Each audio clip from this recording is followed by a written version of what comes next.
क्या TikTok use करना safe है?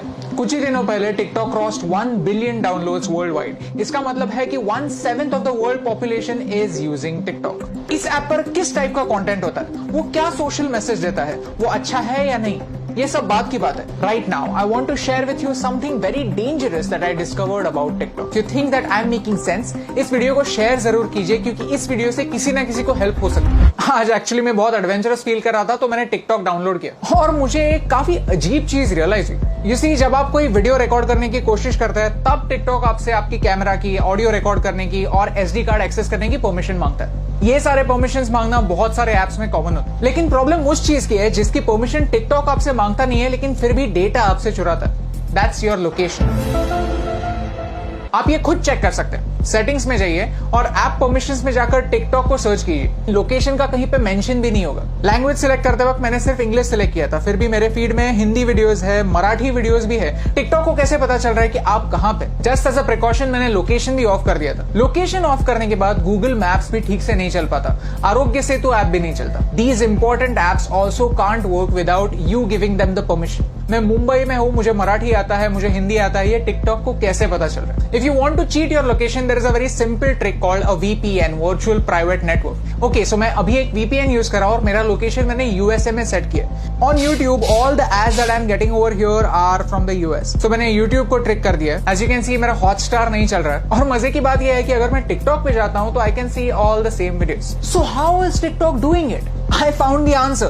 TikTok is using the data from your SIM card. जो सारा इंफॉर्मेशन जा रहा है वो मेरे सिम कार्ड से जा रहा है। क्या आपको समझ रहा है कि ये कितना डेंजरस है, कितना सिनिस्टर है? सीधे सिम कार्ड से आपकी रीजनल इंफॉर्मेशन लेना, डोंट यू थिंक एक वीडियो शेयरिंग ऐप के लिए ओवरकिल है, अननेसेसरी है? And the worst part is, इसके बारे में कोई वार्निंग नहीं है। द ऐप जस्ट सेज कि we will automatically collect it, that's it. ये डिस्कवर करने के बाद मैंने टिकटॉक की प्राइवेसी पॉलिसी कंप्लीटली पढ़ी और उसमें मुझे कुछ ऑब्जेक्शनेबल पॉइंट्स दिखे। If you link any social media account to TikTok, then TikTok वहां की इंफॉर्मेशन यूज कर सकता है आपके बारे में जानने के लिए। टिकटॉक कंटेंट डिलीवरी के लिए HTTP सर्वर्स यूज करता है, HTTPS नहीं, सिक्योर सर्वर्स नहीं। तो ये सर्वर्स हैक हो सकता है। इस वीडियो में किसी ने डेमोन्स्ट्रेट किया है कि कैसे ऑफिशियल अकाउंट से एक गलत मैसेज फॉरवर्ड हो सकता है। आपका अकाउंट डिलीट होने के बाद भी टिकटॉक जब तक चाहे आपका डेटा उनके सर्वर्स में रख सकता है। और मेरा टिकटॉक के साथ सबसे बड़ा प्रॉब्लम है आर्टिफिशियल इंटेलिजेंस। कि ByteDance जो टिकटॉक की पेरेंट कंपनी है, वो एक आर्टिफिशियल इंटेलिजेंस कंपनी है। उनका प्रोडक्ट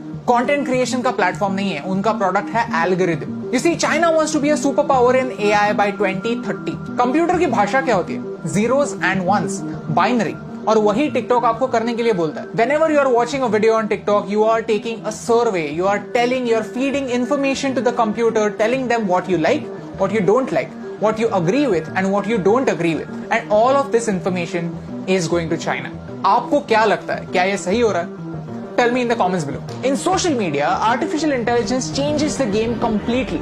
कंप्यूटर डिसाइड करता है कि आपको क्या देखना चाहिए और क्या नहीं देखना चाहिए। सर्च का ऑप्शन ना होने की वजह से प्लेटफॉर्म कंट्रोल करता है कि आप क्या देखेंगे, और ये एक बड़ा प्रॉब्लम है। ओके, सो चाइना पर आता है। चाइना में ऐसा लॉ है कि if you are a Chinese company, then you have to share the data that you collect with the Chinese government. And because of this, Indian ministry of defence ने armed forces को 42 apps अपने phone से delete करने के लिए कहा। India does not have a proper data protection act. We ourselves need to be extra safe. China में freedom of press है ही नहीं। पूरी प्रेस गवर्नमेंट के कंट्रोल में। Syria, Saudi Arabia, Afghanistan, Somalia, ये कंट्रीज भी फ्रीडम ऑफ प्रेस की स्केल पर चाइना से ऊपर आती हैं। और यही सारे रेस्ट्रिक्शंस उन सारे लोगों पर भी अप्लाई हो जाते हैं जो चाइनीज एप्स यूज करते हैं। Start talking about Tibet, start talking about Hong Kong, start talking about Taiwan. अगर आपका वीडियो स्ट्रेट अवे बैन नहीं हुआ तो वो ज्यादा लोगों तक नहीं पहुंचेगा। यू सी, आज चाइना को तिब्बत से प्रॉब्लम है, कल अरुणाचल प्रदेश से भी हो सकती है, लद्दाख से भी हो सकती है। If you can't talk about this stuff, how will you know about it? How will you raise your voice? And by using these Chinese apps, we are supporting China's version of the internet. Privacy on the internet is a myth. हम जब भी कोई service free में use करते हैं तो हम उनके प्रोडक्ट होते हैं, हमारा डेटा हमारी करेंसी होता है। शुड यू डिलीट टिकटॉक और any other app for that matter? ये बताने वाला मैं कोई नहीं होता, but you can definitely take some precautions. If you have Chinese apps on your phones, then don't use UPI or any net banking apps on the same phone. When creating an account, don't use Google to sign in. Create a new account, use a different password. Cyber theft is real.